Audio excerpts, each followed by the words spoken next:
सगळ्यांना फक्त एक विनंती आहे, आपल्याकडे काही जण आता नवीन दिसत आहेत, त्यांचे नंबर नाहीत आमच्याकडे, त्यांना ग्रुपमध्ये ऍड करण्यासाठी जाण्यापूर्वी यादीवर आपलं नाव, नंबर आणि वृत्तसंस्था इतकं देऊन जा, म्हणजे तुम्हाला अपडेट्स आमच्याकडे मिळतील आणि ग्रुपवर ऍड केलं जाईल. आणि प्रेस रिलीज टेक्स्टमध्ये मी ग्रुपवरती आणि व्हॉट्सअपला तुम्हाला सगळ्यांना देईल. साहेब रोलिंग आहे.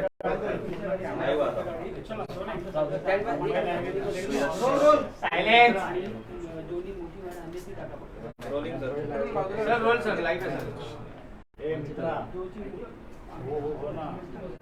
It now seems in the country that the death of merchants have taken over,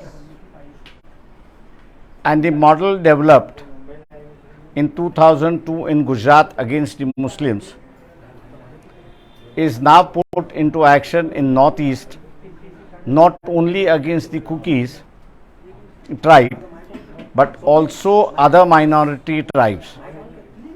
Meithis are Hindus, no doubt about it, but the process of ethnic cleansing has begun in the Northeast. It's not only hate crime, but it is also ethnic cleansing that has started. The government is silent. The total internet is that the reliefs can go. We were trying to send the relief through Nagaland, but even the borders are sealed now. And therefore, what is happening within Manipur and Mizoram, the real picture is not out as yet. There are some of photographs which I have and which I will put across to you. This is Mr. David, who has been butchered. His head has been cut off from his body. Of some of my friends.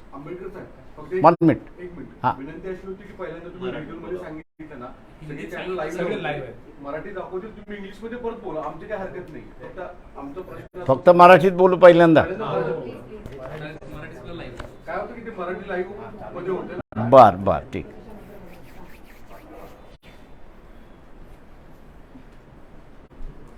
RSS BJP यांचा जो एक agenda आहे, ethnic क्लिन्झिंगचा जो असणारा agenda आहे, की ज्या अजेंड्याला त्यांनी गुजरातमध्ये 2002 मध्ये पहिल्यांदा अस्तित्वात आणलं आणि मुस्लिम मायनॉरिटीच्या विरोधात त्यांनी असणारा तो वापरला, त्याच पद्धतीने आता आपल्याला असं दिसतंय की नॉर्थ ईस्ट स्टेट्समध्ये मैथी यांना हाताशी धरून, की जे हिंदू आहेत, यांना हाताशी धरून त्यांनी असणारा कुकी हा जो ख्रिश्चन ट्राईब आहे आणि इतर ख्रिश्चन ट्राईब जे आहेत त्यांच्या विरोधामध्ये एक आंदोलन सुरुवात झालं.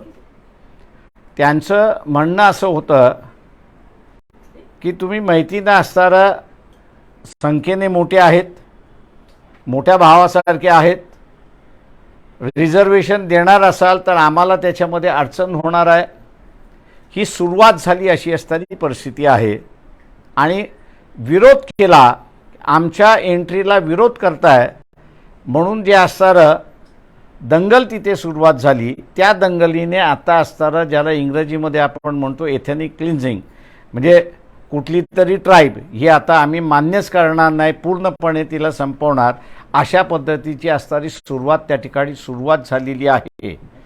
त्या सुरुवातीचा परिणाम असा झाला आहे की गेल्या 70 वर्षामध्ये जे वेगवेगळ्या ठिकाणी नॉर्थ ईस्टमध्ये बोर्ड्स होते की आम्हाला असणारा आमचं वेगळं देश पाहिजे, ते जाऊन भारताशी जुळायला त्यांनी असणारी जी सुरुवात केली होती आणि त्याच्यामुळे जे काही मिलिटंट ग्रुप नॉर्थ ईस्टमध्ये होते त्यांचं शीन झालं, त्यांना नवीन कार्यकर्ते, नवीन मिलिटंट भेटत नव्हते, अशी जी परिस्थिती झाली आहे ती आता बदलली आहे.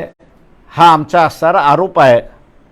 हा फक्त एवढ्याच ह्याच्यासाठी की धार्मिक आणि ब्राह्मण्यवाद या दोन गोष्टी पसरवण्यासाठी नॉर्थ ईस्टमधलं पूर्ण वातावरण बिघडले अशी असणारी परिस्थिती आहे. सव्वा महिन्याभराच्या कालावधीमध्ये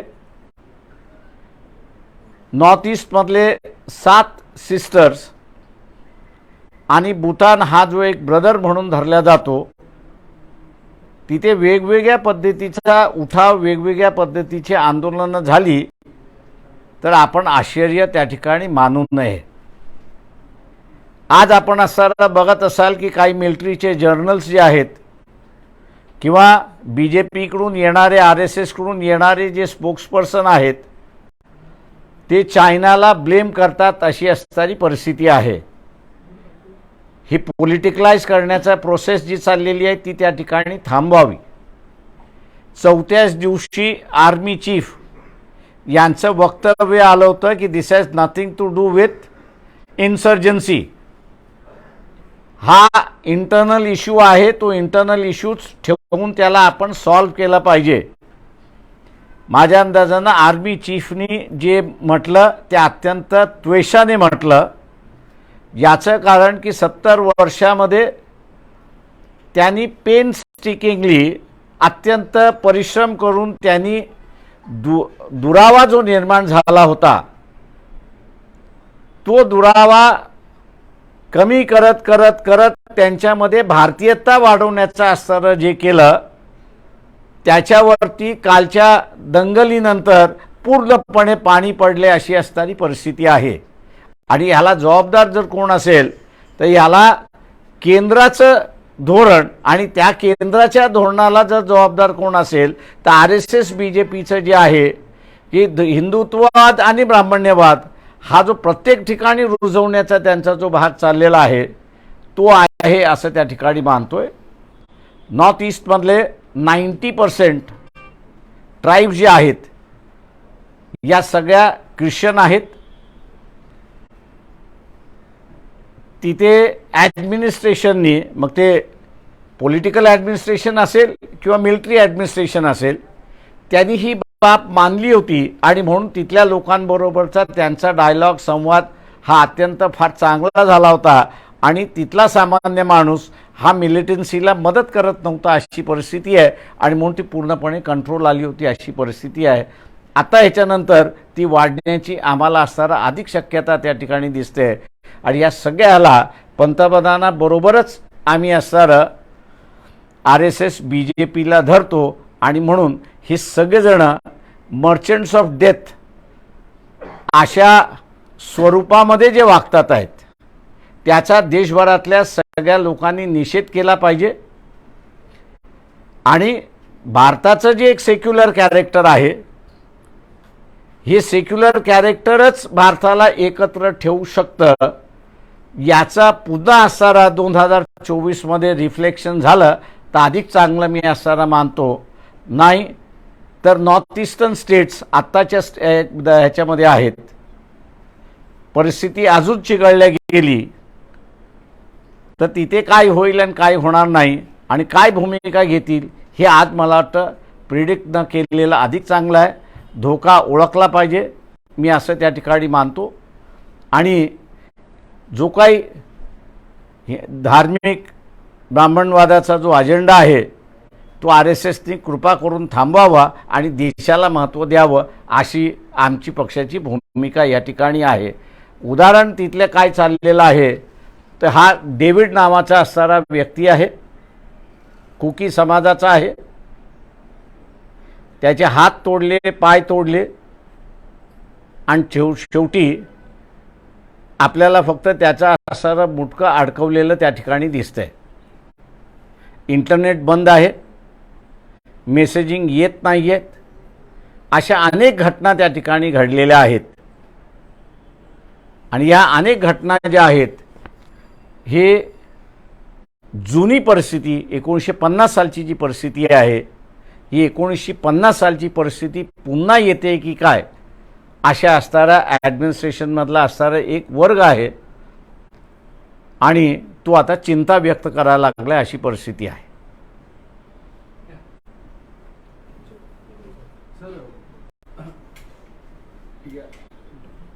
सगळ्या विषयांवरून सध्या महाराष्ट्रात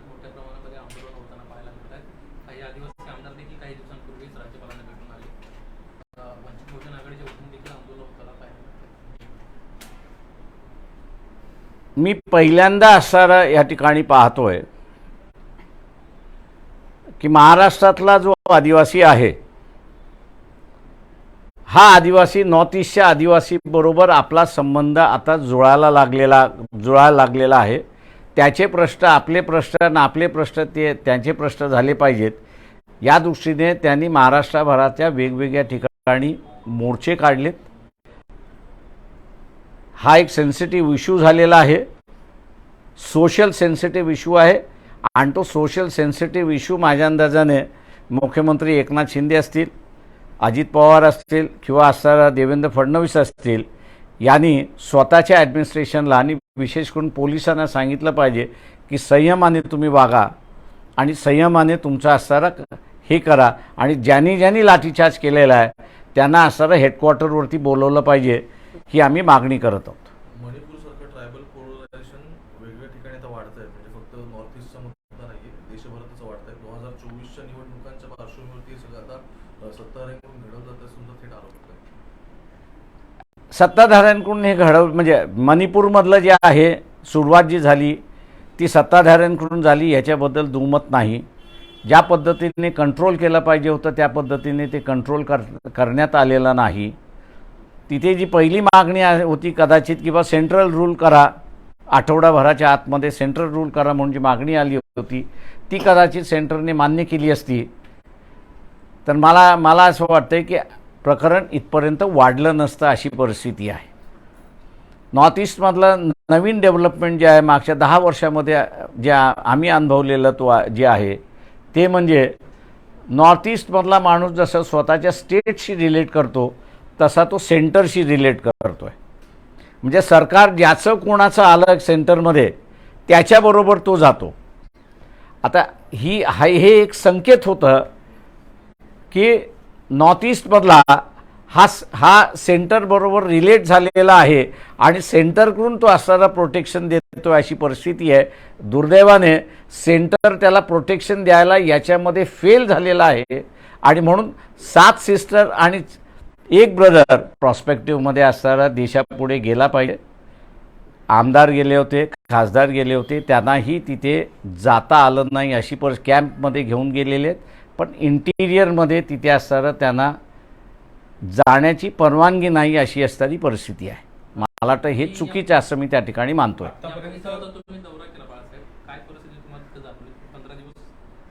नाही, मी मध्यंतरी असणारा नागालँड असेल, मिझोराम असेल, मणिपूर असेल या सगळ्यात जे जिल्ह्यांमध्ये आणि चांगली ठिकाणं जे बघण्यासाठी सुद्धा मी गेलो होतो. माझं जे लोकांमधलं जे इंटरॅक्शन झालं होतं त्या काळात तिथे असणारं ते त्यांच्या राज्यांच्या मुख्यमंत्र्यापेक्षा केंद्राला अधिक महत्त्व देत आणि त्याच्यावरती त्यांचा विश्वास होता की संपला की काय अशी भीती वाटायला लागली. सर्वोच्च न्यायालयाने यामध्ये पुढाकार घेऊन सरकारला वेळ दिला होता कारवाईसाठी पण त्यालाच भाजपच्याच आमदारांकडून विरोध होत आहे की तुम्ही जर सर्व ठिकाणी पाहत असाल तर निवडणुका घेण्याची गरज नाही. माझं म्हणणं असं आहे की chief justice of India Chandrachud यांनी घेतलेली भूमिका योग्य असं मी त्या ठिकाणी मानतोय. जी काही देशाची घटना आहे त्या घटनामध्ये जसं पार्लमेंट सर्वोच्च आहे आणि पार्लमेंट जर फेल झालं ॲक्ट करण्यामध्ये तर संविधानामध्ये सुप्रीम कोर्टाला ॲक्ट करण्याचा अधिकार आहे आणि तो चीफ जस्टिस यांनी वापरला याच्याबद्दल आम्ही त्यांचं असणारं अभिनंदन करतो. आणि जे कोणी BJPवाले सांगतात आहेत की त्यांच्याकडे द्यावं असं जे आहे माझं म्हणणं असं आहे की तुम्ही पंतप्रधानांना म्हणावं की राजीनामा दे, इलेक्शन घे, लोकांना जो निर्णय द्यायचा आहे तो लोक निर्णय देऊन मोकळे होते. ऍक्ट ईस्ट पॉलिसी अंतर्गत 2014 नंतर बऱ्यापैकी पायाभूत सुविधांसाठी केंद्राकडून निधी गेला, मोठ्या प्रमाणात पैसे खर्च करण्यात आले, पण तरी सुद्धा सोशल हार्मनी जे एक्सपेक्टेड होती ते अजून कुठेतरी फुलफिल झाल्याचं दिसत नाही. ते माझं म्हणणं असं की सोशल हार्मनीपेक्षा तुम्ही जे रिलेशन डेव्हलप झाले होते ते रिलेशन बिघडवले कशासाठी? तिथे असणारा ही मागणी असते किंवा मैत्रीनं असणारा आरक्षण पाहिजे अशी जर मागणी मोर्चा हा जर असता आणि ते दिलं असतं तर हे अचानकपणे मतदानाच्या स्वरूपामध्ये असणारं काहीतरी आपण करायचं ते ठरवून केलेलं असं मी त्या ठिकाणी मानतोय. आणि म्हणून माहिती कुकी लागली. आता ते उरलेले सगळे त्याच्यामध्ये मणिपुरियन सगळेच आपण बघितलं असेल की पलायन करायला सुरुवात झालेली आहे. आणि प्रत्येकजण जो पलायन करतोय तो आपल्या जुन्या स्टेट जे होतं त्या जुन्या स्टेटमध्ये तो पलायन करायला लागला. हा धोका असं मी त्या ठिकाणी मानतोय. या सगळ्या दरम्यानच समान नागरी कायदा याची देखील वारंवार चर्चा होते. आत्ताच ही जर परिस्थिती असेल तर येत्या काळात देखील हा म्हणजे देशभरात ह्या गोष्टी होतील परत असं वाटतं. मला जे काही पॉलिटिकली डिडक्टिव्ह रित्याने असताना मी जे बघतोय जसं इलेक्शन जवळ आपण पुन्हा निवडून येऊ की न येऊ अशी असणारी जी काही काळजी लागलेली असते आणि त्याच्यातून आणि त्या भीतीपोटी असणारं जी काही पावलं उचलल्या जातील असं जे काही दिसतं एकंदरीत त्याच्यावरनं इथे आपण असणारा सोशल अनरेस्टकडे चाललेलो आहोत मोठ्या प्रमाणात असंच मला एक चित्र त्या ठिकाणी दिसतंय. तिथल्या भाजप आमदारांनी मणिपूरच्या 3 विभागामध्ये केंद्रशासित प्रदेशामध्ये विभाजन करावं अशी मागणी पण केली आहे. माझ्या अंदाजानं आत्ता विभाजनापेक्षा असणारं दुबगलेली मनं जी आहेत हे जुळवणं आणि त्याचं औषध हे केंद्रच देऊ शकतं हे आपण असणारं लक्षात घ्या. आणि आत्ताच्या ह्याच्यामध्ये केंद्रावरतीच अविश्वास नॉर्थ ईस्टच्या लोकांनी दाखवलेला आहे. तुम्ही या सगळ्या गोष्टींचा संबंध थेट गुजरातच्या 2019शी लाभलेला आहे. अशा पद्धतीनं या सगळ्या गोष्टी घडतात. काय वाटतं त्यावेळेची परिस्थिती ना त्यावेळेस सुद्धा असणारा एथेनिक क्लिन्झिंग ज्याला आपण म्हणू की बा मुसलमान या देशामध्ये नको आणि त्याला असणारा कत्तल करा ज्या पद्धतीने कत्तली झाल्या त्याच पद्धतीने आहे. त्याचंच दुसरं रूप मी आपल्याला असणारं काही फोटोग्राफ्स माझ्याकडे आलेले आहेत आणि काही रेकॉर्डिंग आलेले आहे त्यावरनं मी आपल्याला दाखवले की it's a same thing. Technique is the same, model is the same. Model 2002 Gujarat असंच आपल्याला दिसतंय.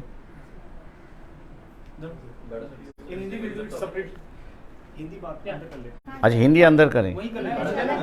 ओके ओके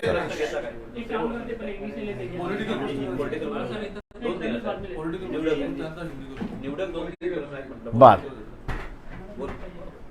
ज्या सोशल हार्मनीबद्दल आपण म्हणत होतो महाराष्ट्रात सुद्धा सतत संभाजी भिडे नावाचे एक व्यक्ती आहेत, जे सतत आरोप करतात आणि गांधींवरती बोलणं असेल किंवा याच्या आधी जे सगळे इतिहासातले काही व्यक्ती असतील त्यांच्यावरती बोलणं स्त्रियांबद्दलचे वक्तव्य समोर येतात. कसं तुम्ही असं वेगळं ते माझ्या अंदाजानं मी याचं सरळ ब्लेम जे आहे ते शरद पवारांवरती टाकतोय. का त्यांनी असं उद्धव ठाकरेंना एक पत्र लिहिलं होतं भीमा कोरेगावच्या संदर्भातलं.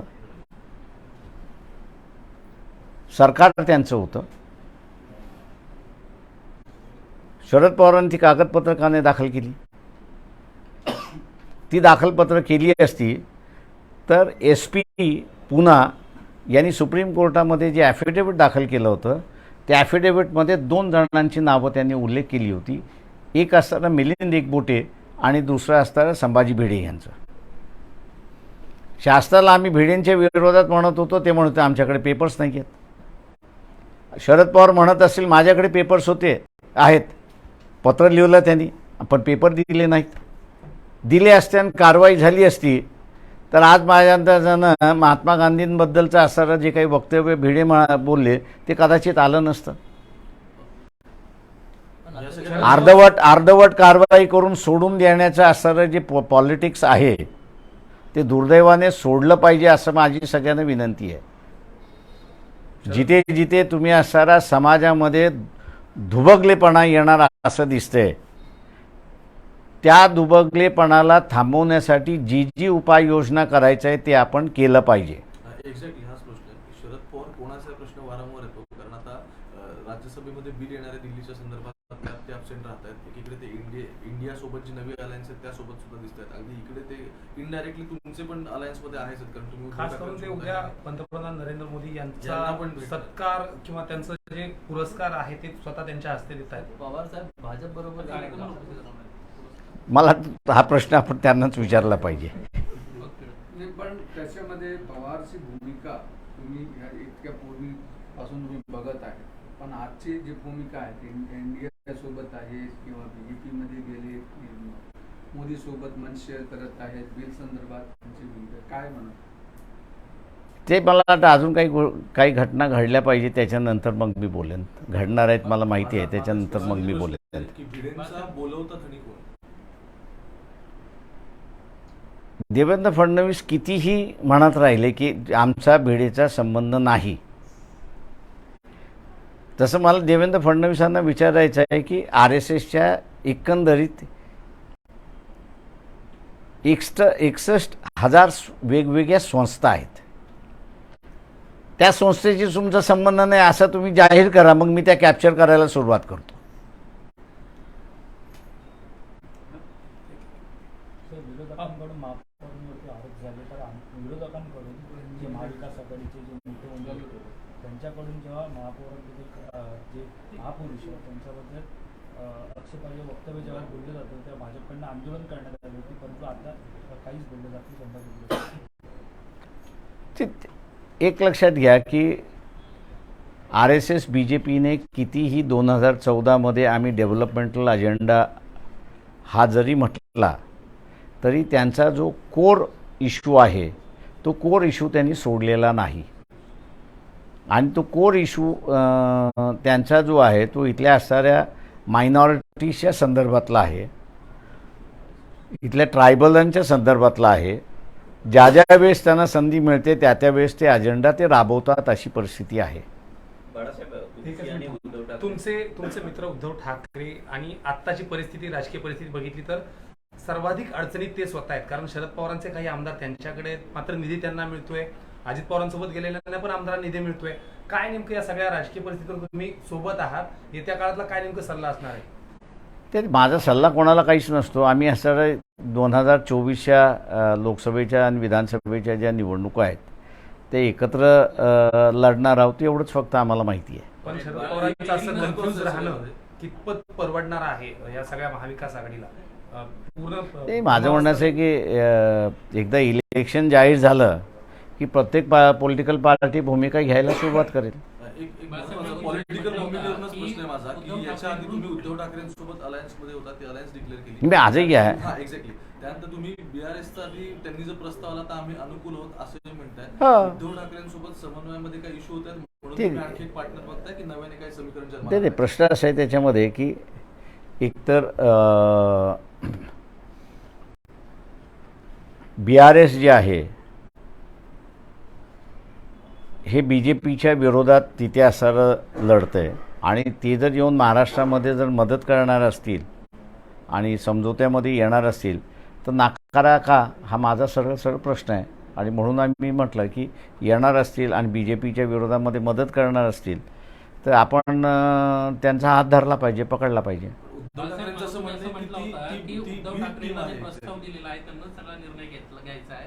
मागं तुम्ही म्हटलं होतं की उद्धव ठाकरेंना सगळे अधिकार दिलेले त्यांनाच निर्णय घ्यायचा. त्याच्यामुळे आम्ही चिंतित नाही आहोत ना. ते आमचं त्यांची चर्चा पुढे जात नाही आहे, हे तुम्ही लक्षात घ्या. आमच्याकडून नाही आहे. महाविकास आघाडीमध्येच जी चर्चा झाली पाहिजे ती चर्चा पुढे जात नाही आहे, म्हणून आम्ही थांबलो आहे. हिंदी में जानना चाहिए बड़ा साहब, जिस तरीके आणखी एक महत्त्वाचं तुम्ही असं म्हणताय की अजून प्रस्ताव येत नाही की तुमची चर्चा पुढे जात नाही म्हणून तुम्ही थांबलाय. सो वेट अँड वॉचच्या भूमिकेतून आता हा वंचितसाठी नवीन राजकीय पर्याय BRS असेल? नाही, आम्ही अगोदरच म्हणालो होतो की त्याच्यामध्ये असताना आणि एक भेट आपण हे विसरू नका की BRSची आणि उद्धव ठाकरेंची सुद्धा झालेली आहे. ठीक आहे, पण राजकीय पॉलिटिकली ते एका पेजवर नाही तसं वारंवार उद्धव ठाकरे सांगतात किंवा काँग्रेसचे नेते सुद्धा अशोक चव्हाण म्हणतात की ही तरी बी टीम आहे. माशिवाय भाजपची बी टीम जर तुमचे अलायन्सेस म्हणत असतील तर तुम्ही त्यांच्यासोबत ऑप्शन क्रिएट आता कोण कोणाचं B टीम आणि कोण कोणाचं C टीम हे असं मला त्यांनी बंद केलं पाहिजे असं माझं म्हणणं आहे. चलो ठीक, प्लीज. अलायन्स जेव्हा तुम्ही डिक्लेअर केलं दादरमध्ये त्याच्यानंतर काही मन की बात झाली का उद्धव ठाकरेंसोबत? आमच्या बैठका दर 15 दिवसांनी होतात, एवढं मी आपल्याला सांगतो. पूर्णपणे सकारात्मक आहेत आणि त्याच्यामुळे तेही म्हणतात की आम्ही वंचित बरोबर होते, तर आम्ही म्हणतो की आम्ही उद्धव ठाकरेंबरोबर. जिस तरीके से संभाजी भिड़े को लेकर के लगातार बयान आ रहे हैं, लेकिन गिरफ्तारी पहले भी नहीं हुई, स्टेटमेंट भी नहीं लिया गया, और इसे आज के परिप्रेक्ष्य में कैसे देखते हैं? नहीं, मैं इसके पहले जो है मणिपुर का जो इशू है, मणिपुर का इशू सबसे बड़ा इशू है ऐसा मैं मानता हूँ, और उस पर मैं अपनी बयान करना चाहूँगा। मणिपुर पिछले 10 सालों में, मणिपुर हो, मिज़ोरम हो, या वो 7 बहनें हो, एक भाई हो है भूटान है, काफ़ी शांति से ज़िंदगी वहाँ पे गुजर रही थी। जो बदलाव हम लोग ने नॉर्थ ईस्ट स्टेट में देखा वो ये है कि नॉर्थ ईस्ट के लोग सेंटर पर काफ़ी विश्वास रखना शुरुआत किए थे, और उनका भरोसा भी था कि हमारा विकास जो है वो सेंटर करेगी, और सेंटर के साथ हम लोग ने रहना चाहिए। इसलिए जितनी भी मिलिटेंट ऑर्गेनाइजेशन थी, ये मिलिटेंट ऑर्गेनाइजेशन लड़ाई के बजाय समझौते के पक्ष में आना शुरुआत हुआ था। ये मैं मानता हूँ कि वहाँ की जो मिलिट्री है, वहाँ के जो एडमिनिस्ट्रेशन है, उसको ये पूरा श्रेय जाता है, ऐसी एक परिस्थिति है। लेकिन है और सरकार के साथ में है, ऐसी एक परिस्थिति है। मैं सरकार पे आरोप लगा रहा हूँ बीजेपी और आरएसएस पर, उनकी जो विचारधारा है धर्म और ब्राह्मणवाद को लेके आगे चलने की जो उनकी विचारधारा है, उसका ये नतीजा है कि नॉर्थ ईस्ट पूरी तरह से अशांत हो चुका है। ट्राइब अब एक दूसरे पर जो विश्वास रख रहा था वो अब विश्वास रखने के लिए तैयार नहीं है, और ना ही ये परिस्थिति मैं समझता हूं कि बहुत जल्दी बदल जाएगी। जब ये मांग हुई थी कि मणिपुर में सेंट्रल गवर्नमेंट हो, अगर सेंट्रल गवर्नमेंट उसको पक्ष पर ना देखते हुए सेंट्रल रूल अगर लाती या सेंट्रल रूल ले आती, तो मैं समझता हूं कि आज जो परिस्थिति हद से बाहर निकल चुकी है, शायद उस पर केंद्र सरकार काबू लाती, क्योंकि नॉर्थ ईस्ट के लोगों का सेंट्रल पर भरोसा है, ऐसी एक परिस्थिति थी। आज जो परिस्थिति है वो परिस्थिति इतनी भयानक है कि जिस प्रकार से अत्याचार हो रहे हैं, जिस प्रकार से लोगों को मारा जा रहा है, काटा जा रहा है, ये डेविड है कि जिसकी गर्दन अलग कर दी अपने शरीर से। ये एक ही व्यक्ति है नहीं है, ऐसे कई व्यक्ति है कि जिनकी मणिपुर की स्थिति है। केंद्र सरकार जो है पूरी तरह से फेल हो चुकी है। नॉर्थ ईस्ट की परिस्थिति काबू में लाने के लिए हम लोग ये मांग करते हैं वहाँ पर कि अभी भी मणिपुर है, मिजोरम है, जहाँ पर ये शुरुआत हो चुकी है, नागालैंड और दूसरे जो इलाके हैं, अरुणाचल प्रदेश हो या नागालैंड हो, और बाकी जो प्रदेश है जहाँ पर अभी भी थोड़ी शांति बची है, सेंटर का विश्वास रखने के लिए सेंट्रल रूल अगर वहाँ पे शुरुआत होता है, तो मेरे ख्याल से परिस्थिति काबू आने में, और जो विश्वास था ट्राइब में, अपने में जो विश्वास डेवलप हो रहा था, और दूसरा ट्राइब का सेंटर पर जो विश्वास बन रहा था, मेरे ख्याल से उसको दोबारा दुरुस्त हम लोग कर सकते हैं। और इसलिए केंद्र ने इस पर ध्यान रखना चाहिए, ऐसा मैं यहाँ पर कह रहा हूँ। दूसरा ये है कि जो रिपोर्ट्स वहाँ से आ रहे हैं एथनिक क्लींजिंग के, मतलब छोटी छोटी समाजों को पूरी तरह से नेस्तनाबूद करना, ये जो चली है, उसका मॉडल जो है वो गुजरात 2002 के दंगों का मॉडल है। जिस तरह से गुजरात में मुसलमानों को पूरी तरह से ख़त्म करने की कोशिश हुई, उसी तरह से नॉर्थ ईस्ट में ये जो क्रिश्चियन ट्राइब्स है, क्रिश्चियन ट्राइब्स पर अटैक हो रहा है, ऐसी एक परिस्थिति है। मैं दोबारा वहाँ पर देखता हूँ या सुनने आ रहा है कि जितने भी मिलिटेंट ऑर्गेनाइजेशन चुपचाप बैठे थे, अब दोबारा एक्टिव होना शुरुआत हुआ है, क्योंकि जो कैडर नहीं मिल रहा था उनको अब कैडर मिलना दोबारा शुरुआत हो चुका है। और उसी से मेरे ख्याल से मिलिट्री जो है वो चिंतित है कि यहाँ की परिस्थिति काबू या बेकाबू हो जाएगी, ऐसी एक परिस्थिति है। मेरे ख्याल से तमाम भारतीयों ने इस बात पर ध्यान देना चाहिए कि आर्मी चीफ ने चौथे दिन ही कहा था कि ये कोई चाइना से मदद इनको मिलती है या ये कोई उठाव है, ऐसा नहीं है। ये इंटरनल प्रॉब्लम है, सरकार ने क्रिएट किया हुआ प्रॉब्लम है और इसलिए हम लोगों को सरकार से ही पूछना होगा कि भैया आपने इस प्रॉब्लम को क्यों क्रिएट किया, इस समस्या क्यों खड़ी की। और मैं समझता हूँ कि परिस्थिति और बेकाबू होती जाएगी अगर सरकार ने इस पर कोई नियंत्रण लाया नहीं तो। महाराष्ट्र के भीतर जिस तरीके से बयान एक आया उसके बाद से लोग सड़कों पर हैं, इसको कैसे देखते हैं समाज में? देखिए, मैं यही कहूँगा कि भीमा कोरेगांव के वक्त भी संभाजी भिड़े और मिलिंद एकबोटे सामने थे। मैं ये दोनों का नाम मैं खुद नहीं ले रहा हूँ, लेकिन वहाँ के जो एसपी है, जो एसपी ने सुप्रीम कोर्ट में जो एफिडेविट दाखिल किया था, उस एफिडेविट में दोनों का नाम था। उसके बाद जो है वो शरद पवार ने एक लेटर लिखा था उद्धव ठाकरे जी को कि भाई सब कागजात और दस्तावेज है, नई SIT टीम गठित करके इसका पूरा जांच होना चाहिए। लेकिन लेटर तो गया लेकिन कागजात नहीं आए, और कागजात ना आने की वजह से एक संभाजी भिड़े पे कोई कार्रवाई नहीं हुई। अगर उस वक्त अगर ये कार्रवाई होती तो मैं मान के चलता कि जिस तरह से संभाजी भिड़े ने महात्मा गांधी पर बयान दिया हुआ है, शायद वो बयान नहीं होता। हम लोग जो है किस इशू पर राजनीति करना और किस इशू पे राजनीति ना करना, ये मेरे ख्याल से हम लोगों ने सीखना चाहिए, समझना चाहिए। सामाजिक इशू हो तो उस पर हम लोग राजनीति ना करें तो अच्छा है, नहीं तो एक बार मन जो है अलग अलग हो गए तो उनको जोड़ना मुश्किल हो जाती है। और यही बात मेरे ख्याल से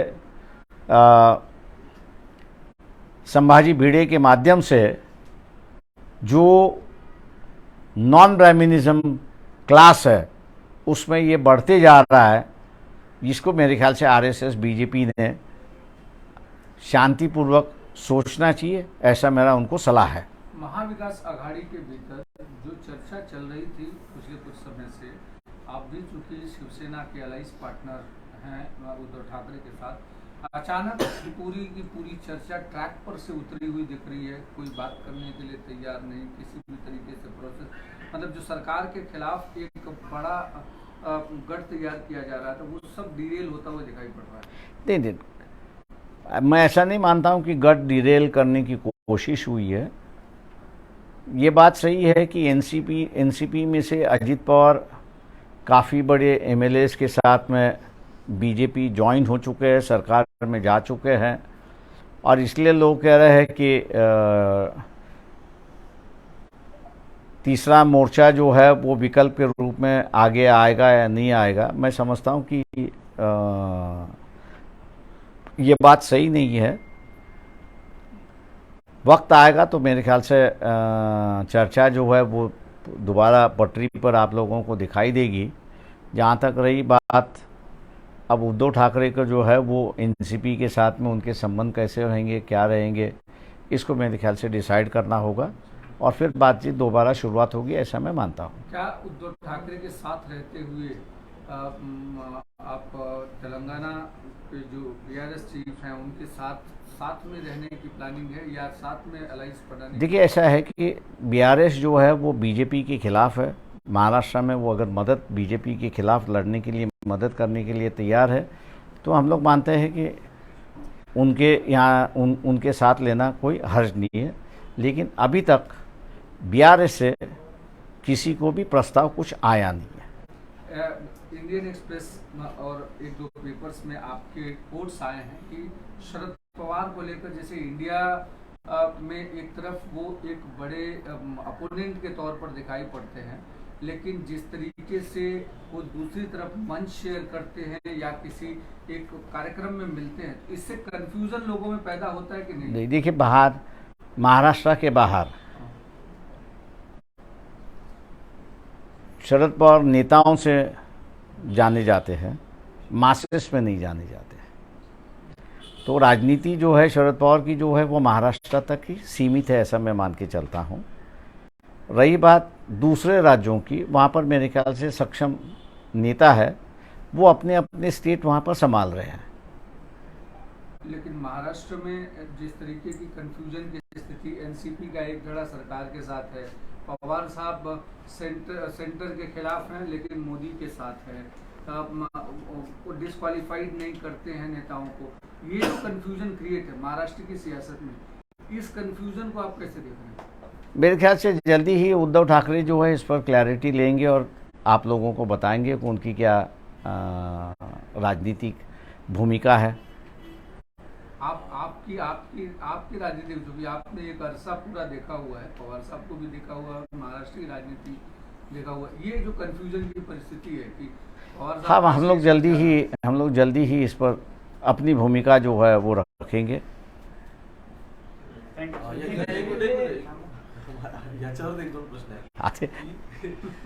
शरद पवारांचा जो स्टँड आहे आत्ताचा, तुम्ही इतके वर्ष राजकारण बघताय या सगळ्यामध्ये, तो या इंडिया म्हणून जी नवीन आघाडी आली विरोधकांची, या आघाडीसाठी तो लुब्रिकंट म्हणून ठरेल की उलट आणखी याच्यामध्ये काही वेगळे समीकरण जोडतील असं दिसतं? मी अजून म्हटलं ना, काही दिवस तुम्ही जरा थांबा, तुमच्या लक्षात येईल काय काय चाललंय ते. तुम्ही असं म्हणता की उद्धव ठाकरे तुम्ही सोबत येऊन या सगळ्यावरती स्टँड घेणार आहात. मागच्या वेळी तुम्ही सांगितलं नाही, उद्धव ठाकरेंनी स्टँड घ्यायचा आहे NCPच्या संदर्भातला. आम्ही आमचा स्टँड काय तो उद्धव ठाकरेंना कळवलेला आहे. ठीक, एक्झॅक्टली. तुम्ही मागच्या वेळी म्हटलं होतं की बॉम्ब फुटणार आहेत, त्यातले 2 बॉम्ब फुटले सुद्धा महाराष्ट्रातले. आता हा तुम्ही जे सांगताय की नवीन इंडिकेशन म्हणायचं काय सगळ्या महाविकास आघाडीतून बाहेर पडण्याचं? कोणाला? आता तुम्ही जे काय म्हणताय की उद्धव ठाकरेंना तुम्ही तुमचा मेसेज कन्वे करा, ते माझा मेसेज आम्ही कन्वे अगोदरच केलेला आहे. आणि Thank you. एक शेवटचा प्रश्न. मुंबईतला जो फर्निचर घोटाळा झाला होता सगळा, त्याच्यामध्ये ज्यावेळी शिवसेना होती म्हणजे आदित्य ठाकरे यांचं नाव समोर आलं आणि सगळ्यात महत्त्वाचं म्हणजे अवास्तव दराने फर्निचर प्रोक्यूर केलं गेलं असं क्लिअर झालं. आता तुम्ही त्यांचे अलाय आहात, नक्की कसं आहे सगळ्याकडे बघता का? तुम्ही सुद्धा निवडणुकांना सामोरे जाणार? हा, मला वाटतं ते इस्टॅब्लिश होऊ द्या एकदा, मग त्याच्यावरती चर्चा करता येईल. नाही तर आपले नेहमी 2G स्कॅम सारखंच व्हायला नको. बाळासाहेब, सध्याची परिस्थिती जी बघताय, शरद पवारांनी उद्याच्या कार्यक्रमाला जायला पाहिजे की नाही? उद्याच्या कार्यक्रमाला, सत्कार कार्यक्रमाला मोदींच्या जायला पाहिजे की नाही? ते प्रत्येकाने ठरवलं पाहिजे. मी कोण सल्ला देणार आहे? पण बाळासाहेब, मी सल्ला नसतो देत, विचारल्याशिवाय सल्ला देत नसतो.